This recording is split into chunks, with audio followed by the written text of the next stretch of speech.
Membership fees apply after free trial. Cancel anytime. You know what's wrong with health and fitness? You weaponize it against yourself. Why didn't you go to the gym today? You're so lazy. Why did you eat that? You have no self-control. Stop it. At Beachbody, we think training and caring for your body in a way that works best for you should be about loving yourself. Let us help you without all the judgment. Here's how. Go to beachbody.com to claim your free membership and start feeling great. Hello and welcome. Today's episode of the Proactive Caregiver Podcast is a replay of our episode titled Hospice, More Than End of Life. So many caregivers often dismiss hospice as a resource because of the stigma that surrounds it as being only an end-of-life service. This episode will help you to understand that hospice is so much more. We are taking some time off this holiday season and hope you are getting some much-needed respite time as well. Thank you for listening, and now enjoy learning more about hospice. Hello, and welcome to the Proactive Caregiving Podcast. As a CPA with over 20 years as an industry accountant, Jessica stepped away from the corporate world to become a full-time caregiver for her mother. Having learned invaluable lessons along the way, she is now here to share those with you and to invite you to join her on this caregiver's journey. Here is your host, Jessica Cannon. Hi, everybody, and welcome back.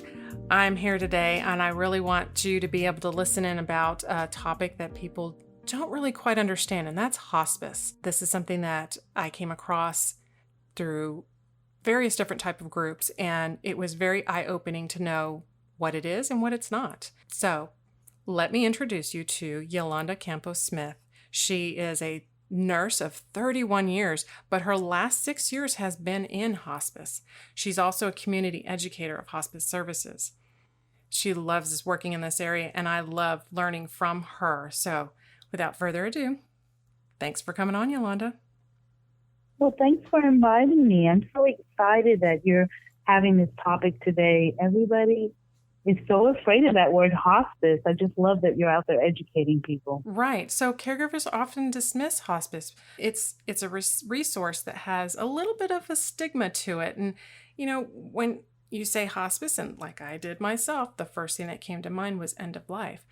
But exactly, it's not only end of life. So what type of, when you look at it from your perspective, what would you tell me what hospice is as far as not end of life? I always say hospice is about living, and hospice is about support and care for not just the patient, but the family. And I'd even go so far to say it's more for the family, because oftentimes the patient's okay. You know, they need some help, but it's really a lot of support. So you get a nurse that comes out to visit you, and that's a group of nurses that are on call 24/7. So if you have a question at 2:00 in the morning, you're not sure if this is normal or should we do something, we're there to answer those questions for you. And if need be, to go out and check, make sure everything's okay. You also get a nursing assistant that comes out up to 5 days a week to help with grooming and bathing. And sometimes just a little companionship for the patient. And during that time, the caregiver can take a breather, for a little while. And you get the benefits of having equipment. If you need a hospital bed, you need a wheelchair, shower chair, incontinence supplies. That's a big one. I don't know if you've ever had to price briefs. They're expensive. They'll give you briefs and wipes and of course, any medications related to the diagnosis that brought you on to hospice. So when people actually begin with hospice, why does it seem like they improve once they begin the services? That's a great question. Studies show people live longer on hospice than without. And sometimes, that can be for a variety of reasons.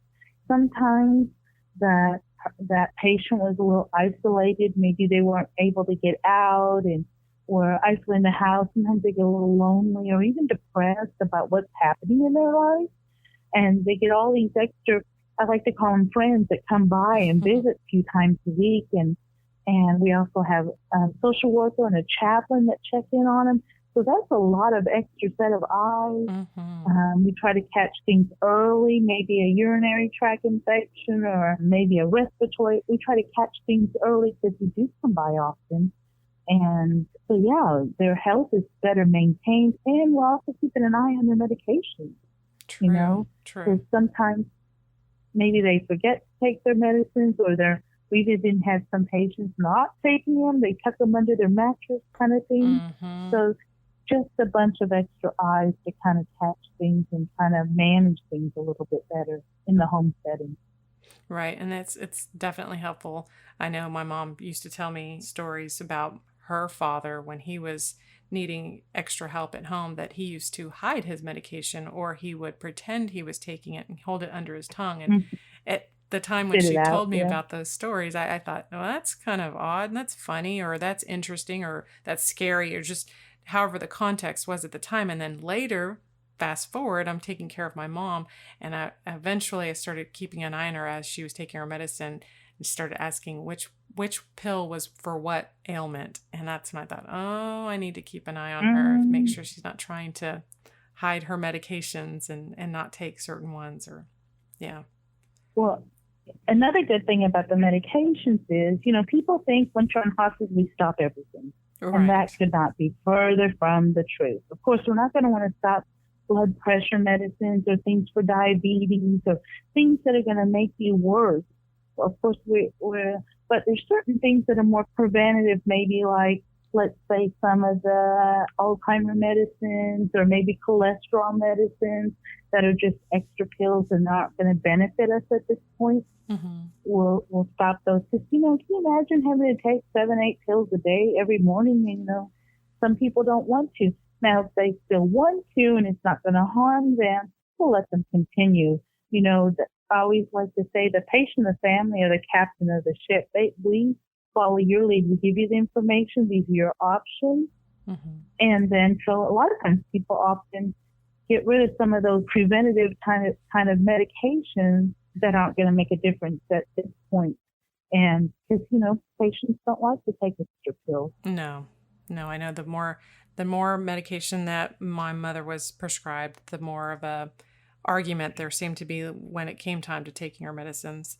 And I get it. I mean, exactly. In her mind at the time, the idea of the side effects, or I don't need this, but you can't really argue with someone who doesn't want to take their medicines, and having someone else to step in, especially that nurse that steps in to help, and they see that person as a helper, not a family member that's telling them what to do. It is a great help. It is, because they react different to us than they do their families. Absolutely. I hate to think of older people as children, but you know how when children are young, they always behave better with other people than they do their own parents. Exactly. It's kind of the same thing with adults. Yeah. It is. It's almost a different level of respect when it comes to that person coming in for care. Right. You'll see them do things for therapists or other things, and I'm like, oh my goodness, I've never seen you do that before. Yeah. That kind of thing.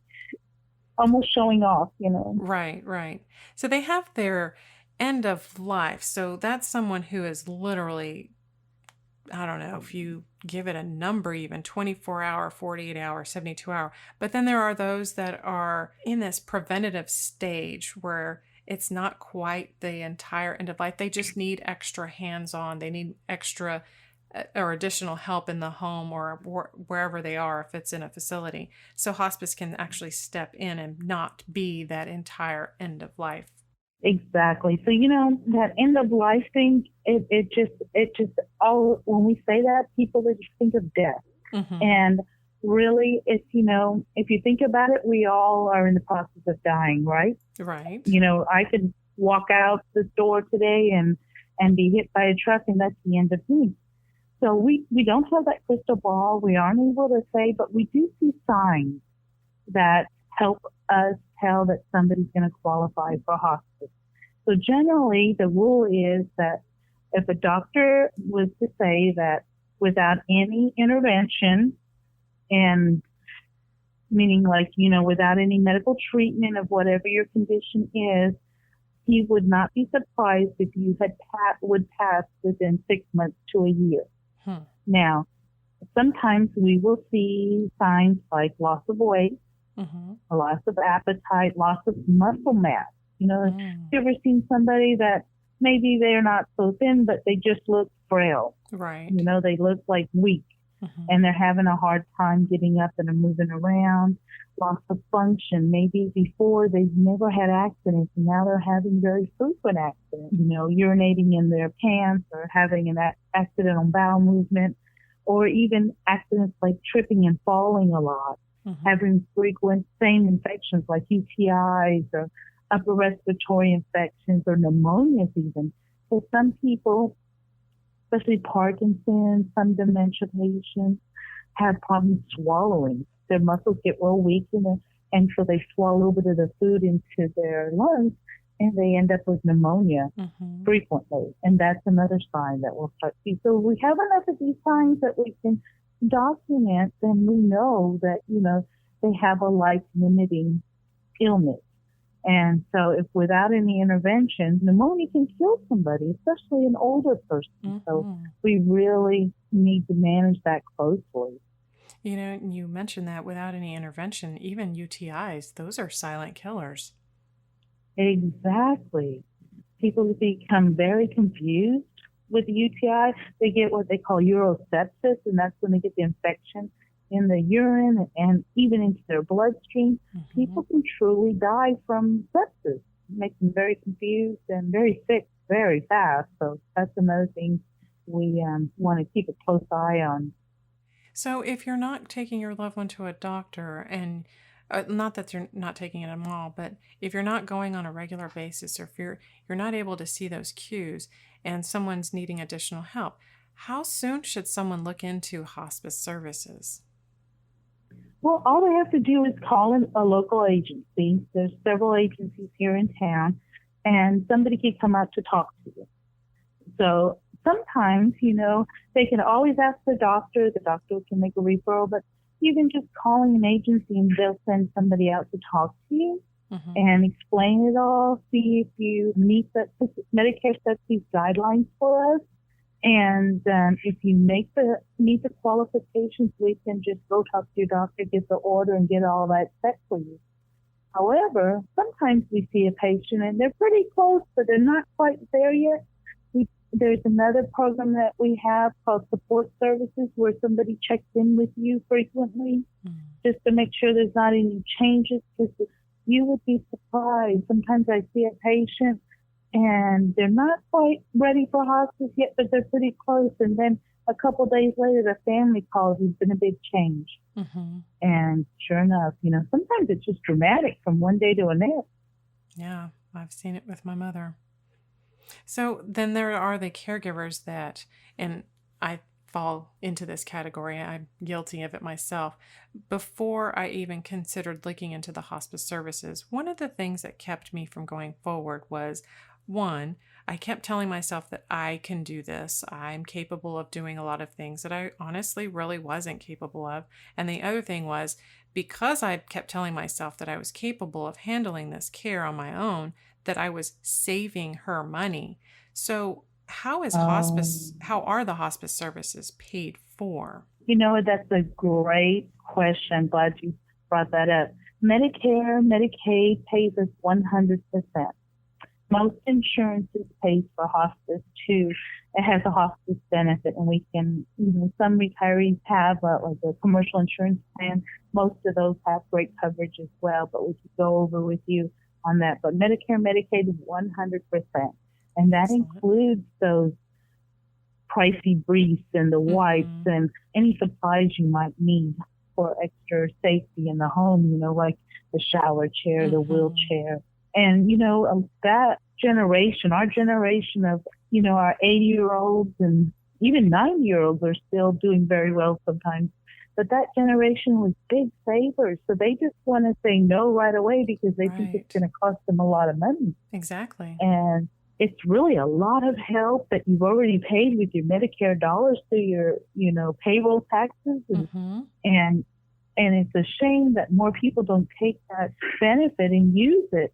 As a matter of fact, most of our patients, once they come on service, are like, gosh, I wish I had done this a year ago, and it's such a such an added benefit to have the help come to you and help you. And we do a lot of teaching with the family. And we also do a lot of counseling. Sometimes that caregiver is just overwhelmed and they just need somebody to tell them this is expected. This is the progression of your disease process. This is very normal, Sometimes they need a break, So did you know that hospice offers respite?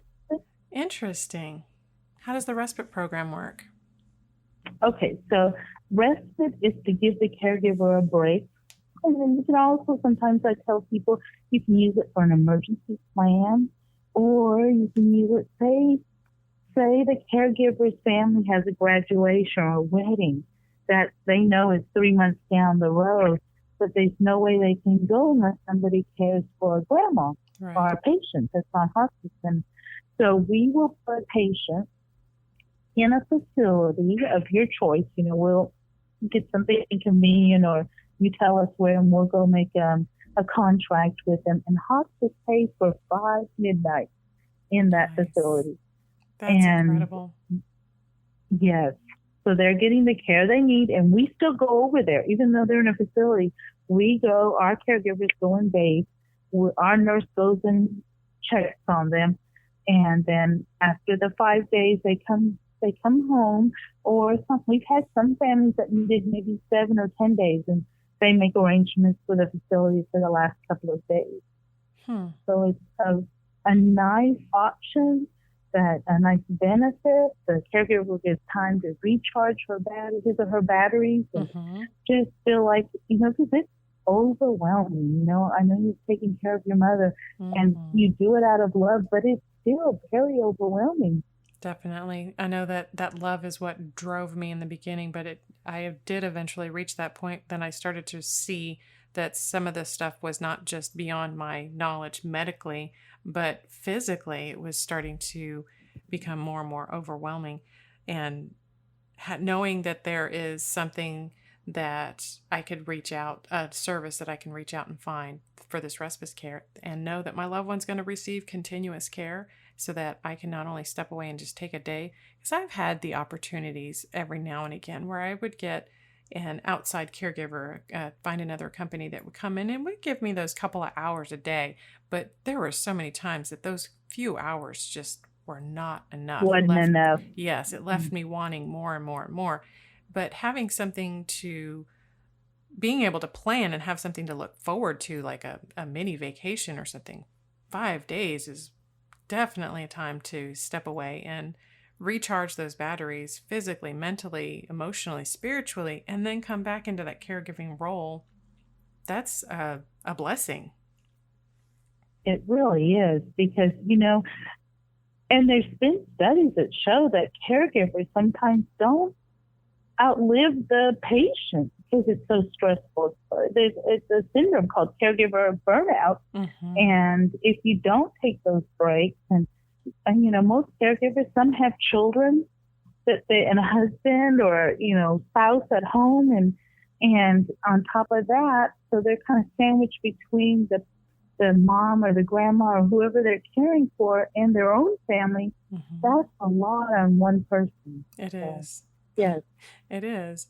And when I realized that when I was getting to the point that I was no longer looking forward to certain things with my son, I was wanting him to, looking forward to the times where he could handle things all on his own and be more of his independent self, instead of me feeling like I had one more person to care for. It does get to be a little bit too much and a little overwhelming after time period. And then worrying about me caring about myself at some point and not feeling guilty about wanting to care about myself. That's the key word right there.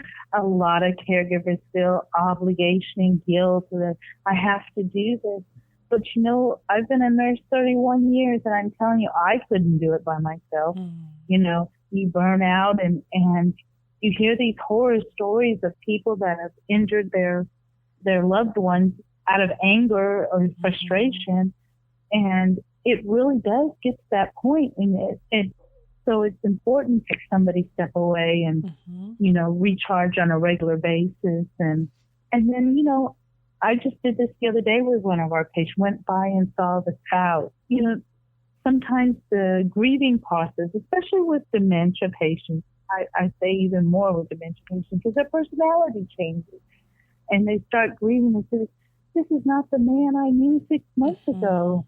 And I said, I totally understand. And it's hard because you feel like you've lost your life partner. And she said, exactly. That's exactly what I feel like. I said, don't feel guilty for feeling that way, because you have. The man that you love and you knew 6 months ago is not with us right now. I said, Right. and unfortunately, I said, and don't feel guilty about feeling that way. And she, so we oftentimes are there supportive for the family, because we see all kinds of stuff, as far as the symptoms on our patients oftentimes are across the board. There's some that are mild and some but we see the same scenarios over and over again. It's very common with there's a whole slew of different kinds of dementia disorders, but it's so funny that the symptoms are often very much the same, right? Men versus women, and it's heartbreaking. Such a cruel disease. It really is. It is, and it's helpful and priceless having that additional person there that can understand what you're going through. They know, emotional support, and they know what you're going through. They know where you're headed. And for me, a lot of the times the education that's provided along the way is so beneficial, because it helps to cover that unknown area. And that unknown is what creates a lot of the stress. It's not just the medical part of it. It's not just the physical part of it, but that unknown of not understanding. What to expect. Yeah, what to expect next. I mean, you get a book of what to expect when you're expecting as a mother waiting for her child, but there is very little information of what to expect, or the caregiver not knowing where to find it, reaching out to get to that information. Right. But you're right. You see that book. I know exactly what book you're talking about what to expect when you're expecting your first year of child, the baby for the first year. It's practically a step-by-step guide. Somebody really needs to write one for dementia, because it's like, did you know that most dementia people crave sugar? You know that? Yes. And so she was talking about, he started eating peanut butter and he never liked peanut butter in his life. And I said, so we explained that about, the sugar. I said, some people eat so much so they throw up. I said, you have to watch the amount, because they just want more and more and more. Some people take a nap and wake up and they think it's the next day and insist on breakfast. Right. And so she started laughing then. But so we went over several things, the scenarios on the next several stages in his journey.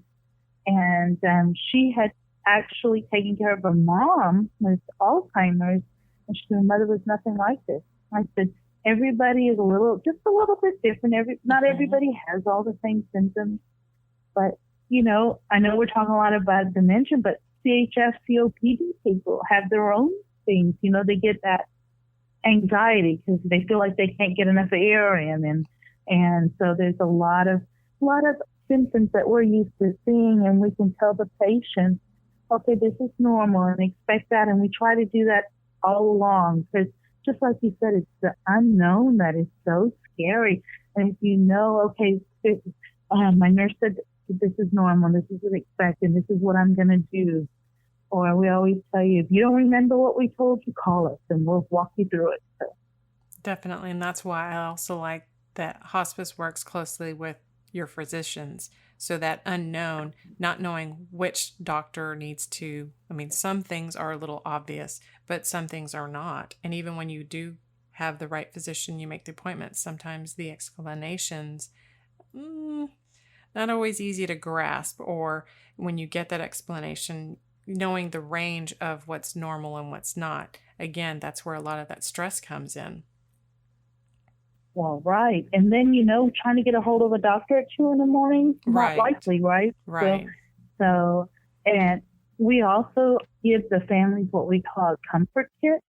Because maybe when we first start seeing them, they don't really have a lot of symptoms.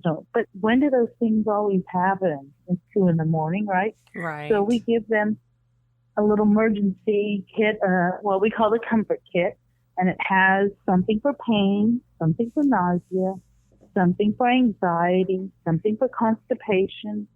So if something calls up, they call us and say, okay, get your little kit out, and we're going to do this, and we walk them right through it so that anything that could possibly go wrong, that we have something to deal with it right there in their home. That's excellent. And to me, that's a perfect example of whether it's considered your end of life or it's preventative in, so to speak, the last 6 months of the year of someone's life, that you've got to be prepared every moment of the day, it seems, but not feeling the full stress of the responsibility for everything, having that hospice person. So even if it was that 2 a.m. type of thing and you get that support right away, there's still the next day, there's a follow-up. Oh, no, sometimes right that minute. Like I've had patients that have called and said, I don't think they're breathing right. Now, we put an oxygen concentrator and tank, even though the patient doesn't need it, because again, those things happen in the middle of the night. Of course. And so we'll say, okay, and we teach people how to turn it on when we're there. But, if you hadn't done it before, you may forget. So I'll say, okay, push this button, push this to number 2, put it over their ears, and I'm on my way. And that way we can just go make sure everything's okay. And sometimes they'll say, oh, no, they're breathing better. You can come in the morning. Or, but sometimes, especially if it has to do with breathing, I personally like to go out and just lay eyes on, make sure everything's okay. But, yeah, we try to have the supplies, their little toolkits, if you will, ready. And that way we can handle. Like I said, a lot of the symptoms are very common across the board. And that way we're prepared and the family feels empowered, actually, saying, okay, we got this. We're good. And that's a big difference, feeling empowered versus feeling out of control or helpless. That is a huge difference.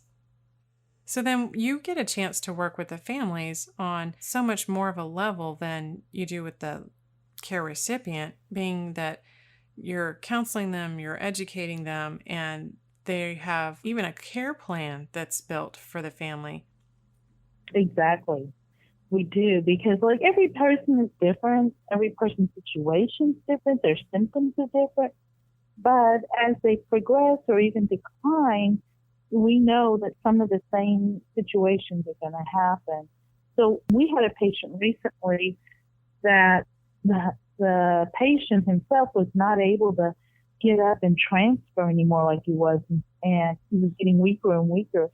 So the spouse called and said, is there any way we can get some therapy?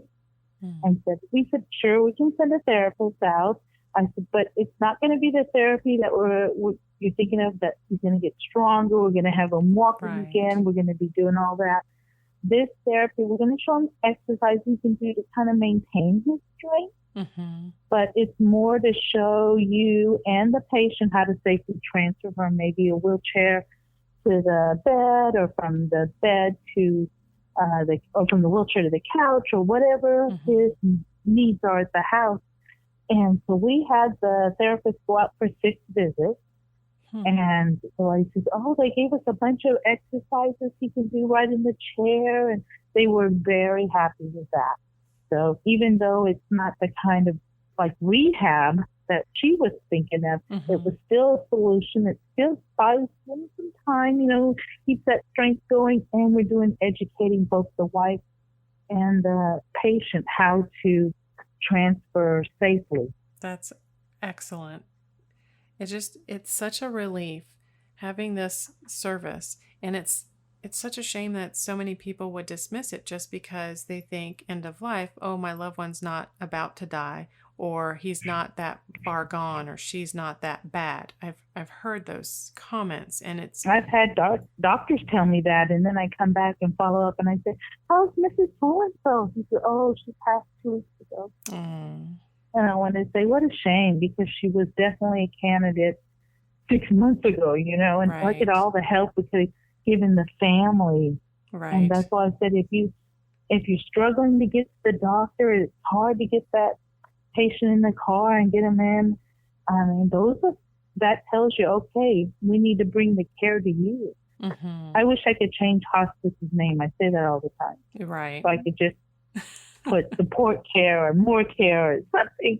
There's all this basically free help and all this care from people that are specialized in, end of care, end of life care. And it is a specialty. There's meds that we use that they don't use in other areas of medicine. The doctors have specialty and board certification, hospice and palliative care. Mm-hmm. So it truly is a specialty. It's not for everybody, Not everybody can handle, the sadness of seeing people go. But I really see it as a blessing in most times.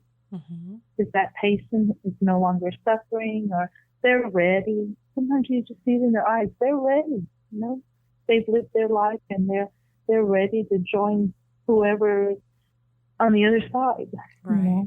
Right. And that's another part of this, even more so that even though you have worked with this family and their loved one, going through this process with them, when they meet the end of life and they pass on and their journey somewhat ends here with us, hospice services are able to continue on with the family afterwards and checking in. That's exactly right. We have a bereavement program that follows the family because, sometimes just like you were talking about that caregiver earlier, they're so busy doing this, busy doing that. Mm-hmm. When it's all the busyness stops, they're lost.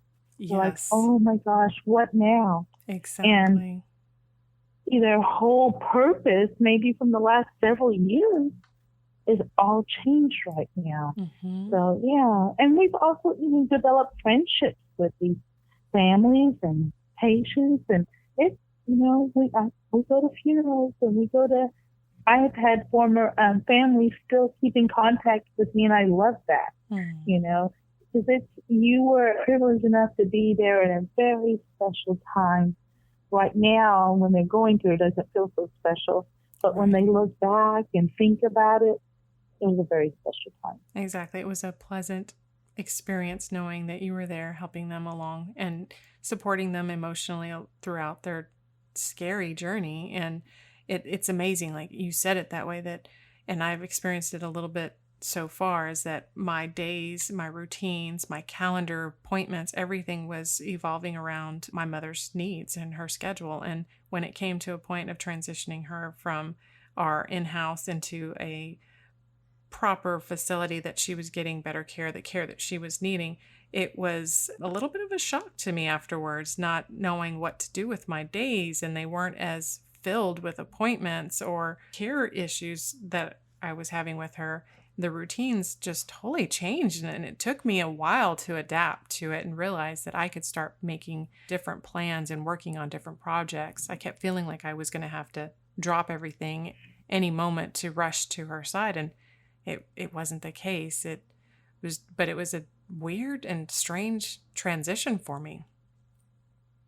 Absolutely. Well, can you imagine, and that was just her going to a facility. Right. Can you imagine losing your loved one and then you're going, what now? So I'm glad that we have those relationships already in place.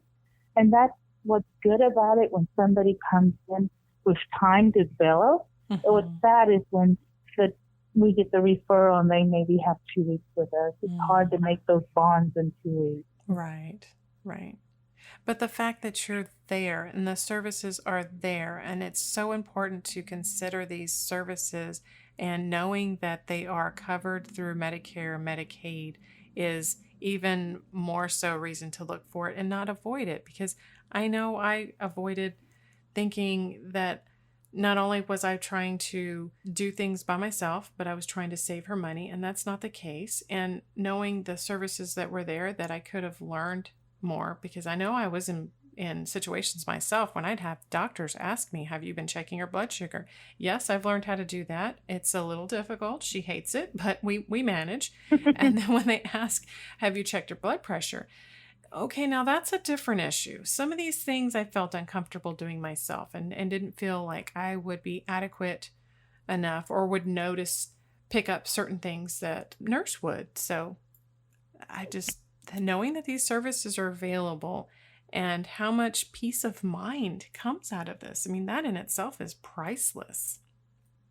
Oh, yeah. I always say knowledge is power, Absolutely. And we've had families that we teach how to use electric blood pressure monitor stuff, Mm-hmm. You just push a button and then you get the numbers. And so some people like to keep logs, and some people are saying that's not necessary unless they're having a lot of symptoms. It just depends on the person, Right. And every case is different. Some people like doing it. Some patients like doing it. So I said, whatever makes you happy. You're the boss here, so you let us know. So, and that's the beauty of hospice too is, up until hospice, you don't have a lot of control over your plan of care. It seems like doctors make those choices for you, or, say this is what's best. And when you come on hospice, you are the boss. You tell us, Now, we're not going to let you do anything that's going to be harmful or whatever. Right. But if you say, I don't want to do this, but I do want to do that, as long as it's not going to harm me, we're okay with that. It's your right to say, I don't want to do any more cancer treatment, or I don't want to do anything more for my congestive heart failure. The doctor says there's nothing that's left to do. And that's your right to be happy and live comfortable and supported. And sometimes those are the hard decisions to make. And knowing when to place those healthy boundaries, it's difficult. But having someone there that is explaining what's normal, what's not, what can be done within it, and what might help calm your nerves, as knowing what to expect next, it makes a world of difference. It really does. And you know what? And sometimes we have new normals with hospice. Because, maybe our patient lays down all day long. And as people decline in progress, that's one of the signs that we look for. They sleep a lot more. They spend a lot of time in the bed or in a chair. They're not going to have the same blood pressure they had when they were up running around. Right. And, so we take all that into factor, and we hand over that information to you. And like you said earlier, it's the unknown that's so scary. Well, if you have all this knowledge, it makes you understand it, and it really helps with coping. Definitely. I absolutely agree. So I know you're here in Central Texas, and others listening may be able to reach out to their local services for hospice services. But Yolanda, for those here in the Central Texas area, how do they go about finding your hospice services? Okay, well, they can just give me a call here at Bluebonnet Hospice. Our office is here in Round Rock, but we service a wide service area, so they can just give us a call, and I'll be glad to talk or answer any questions. And I love doing information only, too, because maybe somebody's not ready, but they need the time to digest and think about it and just want to hear what the options are. I love doing those consults, and I love to do it with the whole family, because sometimes, by the time somebody tells this aunt and this uncle or this brother or daughter, Definitely. It's not the same. Yeah. Yeah, and I want everybody to get their questions answered so we're all on the same page. So, yeah, just a quick phone call to Bluebonnet Hospice, and I could do it over the phone with the COVID thing. We come out with our mask and all that stuff. We can do that, or I've had people say, just meet me outside a facility. I've done that. Whatever makes you comfortable, because it's a hard enough topic. We want to make it as easy and comfortable for you. Yes, definitely. They have, I highly recommend, Bluebonnet has non-discriminatory services that covers home health care, palliative care, and other therapy services. So as you're considering additional help or even respite care, definitely look into your local services, or as Yolanda said, with Bluebonnet. So I hope this has given you more food for thought. And until next time, be proactive. Take care, everybody. Thank you for joining us today. We really hope you've enjoyed this episode. To learn more about proactive caregiving and to hear other episodes of this podcast, please visit www.jessicalizelcannon.com. This podcast is produced by Canon Light Media, LLC, www.canonlightmedia.com. Music provided by Chris Paradise.